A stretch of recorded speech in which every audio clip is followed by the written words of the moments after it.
Hey guys, and welcome back to another episode of the Renaissance Room podcast. And I am just really knee deep in some philosophical theories and thesis. And you guys are answering my questions in the comment sections, with this very vitriolic type of commentary, right? Under my post in my comment sections.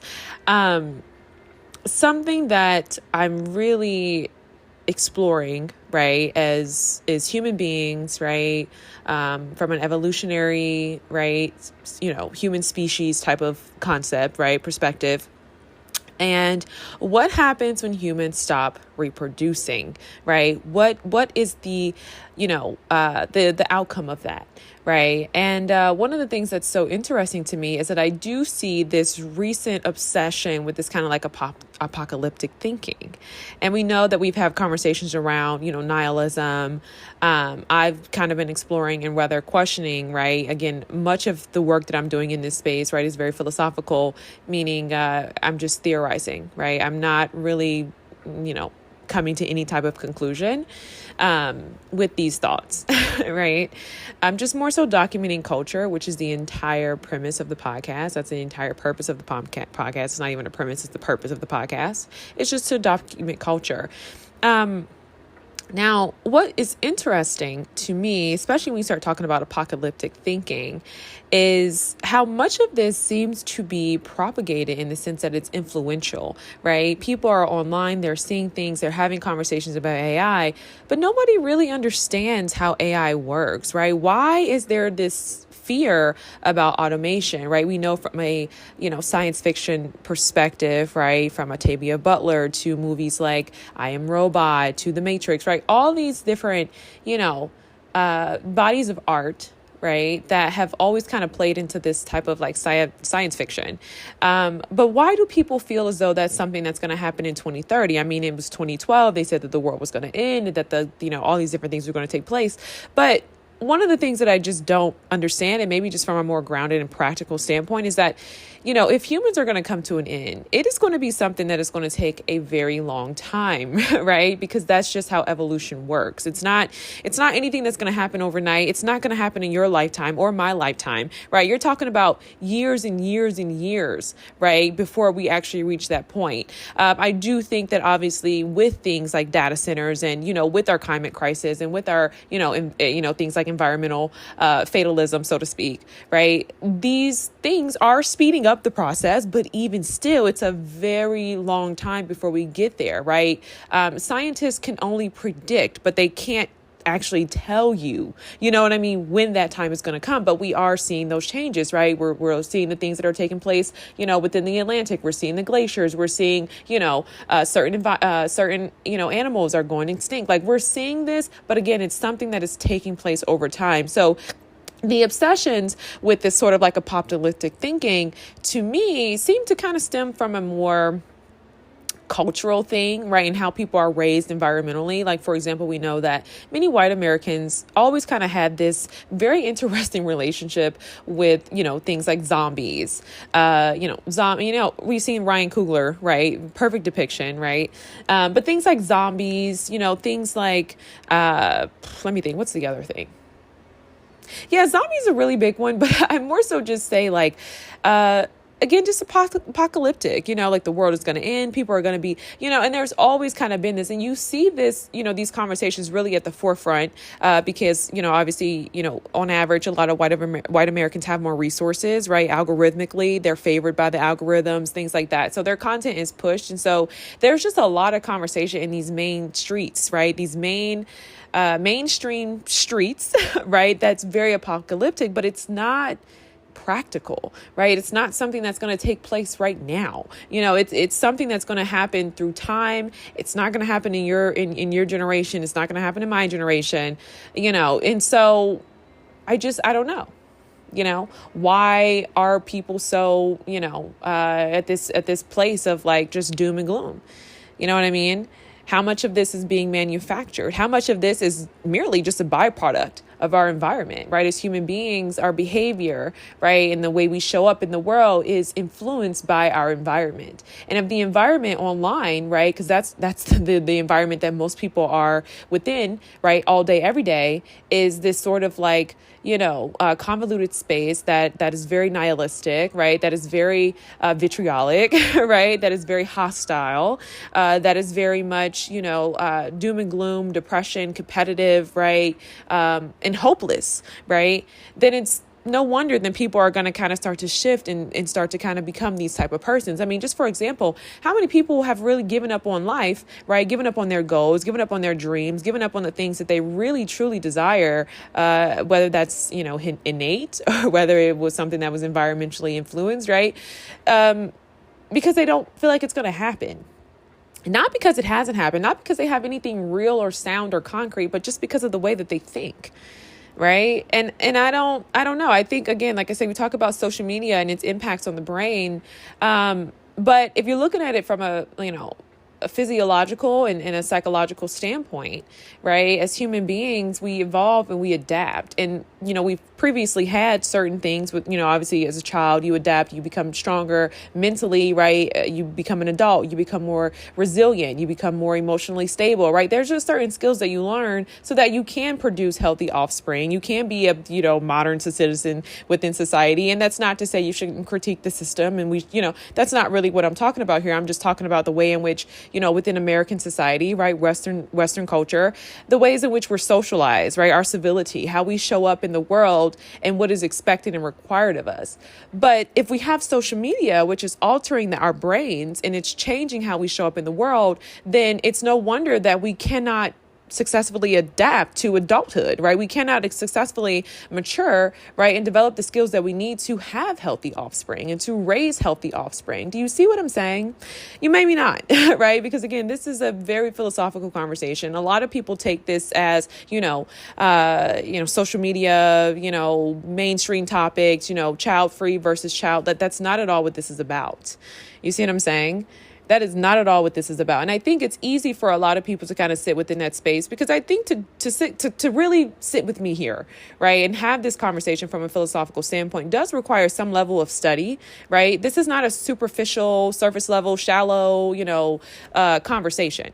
Right. I'm not here to get into the complexities and the nuances and all the different things that really go into, what makes someone, maybe have the opportunity or the ability to reproduce. That is not at all what I'm here to get into. I'm talking about it from a human being, as human species, as a very unique species, right? Like any other organism within within the world, right? The animal kingdom. You know what I mean? To really kind of sit with that conversation, I think will require a lot of theorizing. And I just don't think that I'm not going to say people aren't, right? You guys listen to my podcast. You know what's up, right? A lot of people here, we engage, we chat, we do, you know what I mean? You guys enjoy the work that I do, or you at least sit in this space with me conversationally, right? But there are people who don't, and there are people who can't. And those who can't are, kind of proving my point. Right. In terms of, this, very like volatile, again, hostile behavior. Right. In regards to these conversations and very much, redundant responses, really reducing the conversation to, whether or not I'm talking about the choice to be child free. Right. This is not a political agenda. This is not a political agenda. And even my own personal politics, which I've never disclosed. You see what I'm saying?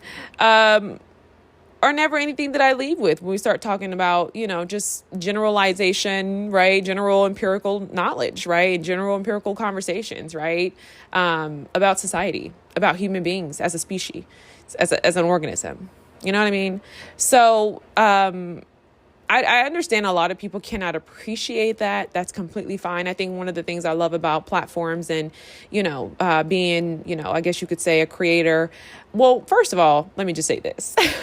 I've been here long before, anybody else has showed up. Right. I would do this for free. I do it for free. It's something that I enjoy doing. right? I don't care to have a large audience. I think that that is something that has been very clear, and I've made that very clear just in my work, right, and how I show up.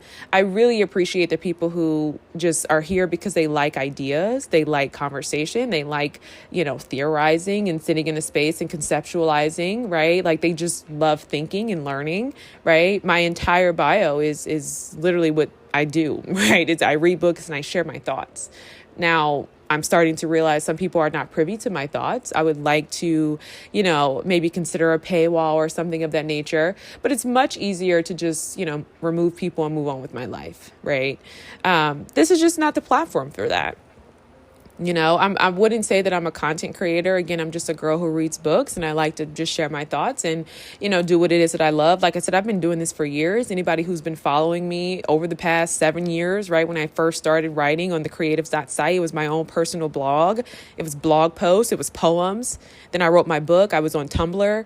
Like, you know what I mean? Like I've been here for a very long time. And I've always had a very small audience, but nonetheless, very grateful to amass, quite a few people on the various platforms that I have hailed, right? But at the same time, I'm not here to really argue with anyone, right? There's really no space on my platform for that level of criticism, right? I'm not someone who poses as a know-it-all. I'm not someone who poses as, judgmental. I know how to live life, although I do think it takes wisdom.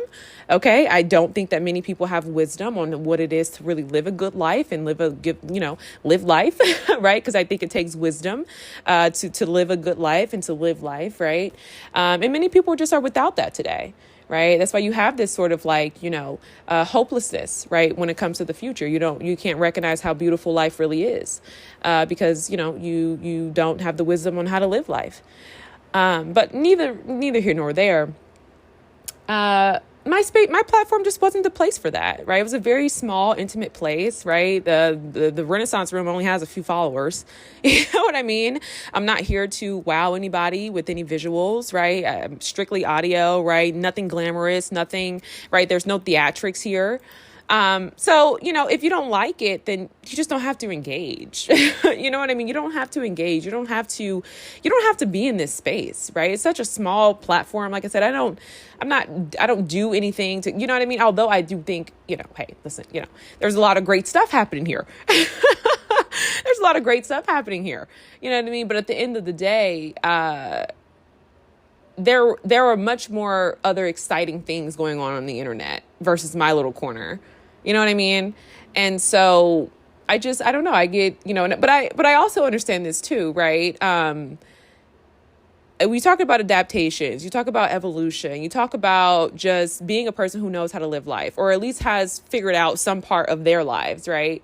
When you enter into a space with a bunch of individuals who don't have that, who haven't committed to that work, who, may not have, I don't want to say had the resources, I'll just say had the willpower, because to be honest, it takes a lot to forge yourself out of your environment. We talked about this, right? Obviously, I'm African American. Forge yourself out of your environment, learn new things, unlearn many things. You know what I mean? Get a good grasp on your internal compass, right? Who are you? Right? What is your sense of self, right? What is it? What are you about? You know what I mean? What do you value, right? And really to live your life in alignment with those values and to be a person of integrity and to be a person of a character, right? Like that takes a lot of grit, a lot of willpower. And so I don't take offense, to many people who, can't get with that, and many people who don't have that, because again, we live in an environment that is full of distraction. Absolutely full of distraction. We can't even sit here and have a conversation, specifically about science, right? Without somebody coming in the comments or someone, trying to come at me and just, again, completely distracted from the philosophical conversation at hand, completely distracted from the larger point at hand, right? Because one, we are narcissistic, right? All we know is ourselves, right? We can't look at, okay, what's taking place with humanity? What is it that this creator is sharing about humanity? Right? It's, me. When no one even knows you. I don't know, and you don't know me. I don't know you. You don't know anybody on the other side. Like, this is an audio. Do you see what I'm saying? You have no idea. Right? So I can't sit here and talk to anybody from an individual standpoint. I can't sit here and talk to Black men from an individualized standpoint. All I can do is say, hey, this is what I see. And we know that most stereotypes, hey, listen, hey, it's not always favorable, but sometimes it's true. Well, most times it is true, you know? So, hey, listen, when I come in and I say, hey, listen, we encourage, low expectations, and we get upset when we get, fewer results, that's not to attack the black man in the comments who came at me and said, hey, listen, trade schools and whoop-de-whoop. I said, hey, listen, brother, hey, peace be still. All right. More power to you. But at the end of the day, we do encourage low expectations, and we get upset when we're in low paying positions. A conversation on the other end, hey, listen, black people are relegated to these low paying jobs. Okay, that's another conversation for another day. A generalization, but likely true nonetheless. But that wasn't my point. You see what I'm saying? So I think that's probably one of the things that's a little tricky about this. And I think I will say tricky in the sense that, garnering an audience, right? And I think that's why I never wanted it. I would much rather have something in my real life that's more intimate with people who know me and who can respect, right? Who can respect the conversations that we have. And, but the reality, right? The reality, most people who enjoy this type of work and who enjoy philosophy are not African Americans, right? If I was to do this in real time, I would be, maybe the only black girl in the room. It might be a little bit more fulfilling, might be a little bit uncomfortable, might be many different things, right? But I decided, hey, I want to have my own platform. I want to do my own thing. You know what I mean? But it's not a lot of black people who can really sit in this space, if I'm just being honest, right? We know as a community, right, culturally, all right, academia is one level of education, but there's multitude of levels of education. Independent study, is to each his own. So anyway, I do this because it's just the thing that fulfills me. People have found me and they gravitate towards my work, but I don't know if I'm really pushing it. I don't think I've ever have. I remember when I first started my very first podcast, it was The Creatives, and it was Earthen's Den. And I was on Earthen's Den, and I was just like, man, I don't know if I want to be this artist. I remember contemplating that. If you've been listening to me for over the years, then I don't think I ever really wanted that. I think, it was appealing and enticing to kind of have a platform, especially in modern day. You see the rewards. I think for me, it was mostly about the connections and the people that I could potentially reach, right? Like being able to connect with other, African Americans who are in that space of philosophy or, who are into the realm of politics or whatever, and to make those connections. But I also understand the cost of that. And I don't know if it was ever worth it to me. It's not about haters. I think it's just about unnecessary hostility. And I think when you're a person who, you just do what it is that you love, and you have peace, and you love your life, and, it's nice where you are, right, in real time. You just don't care to deal with that. You don't really care to deal with that because it's just not necessary. You know what I mean? It's just not. Like I said, it's just not. I don't have to keep reiterating. So anyway, I'm still trying to figure this out. Again, nothing is conclusive. Just an idea I'd like to explore. Peace.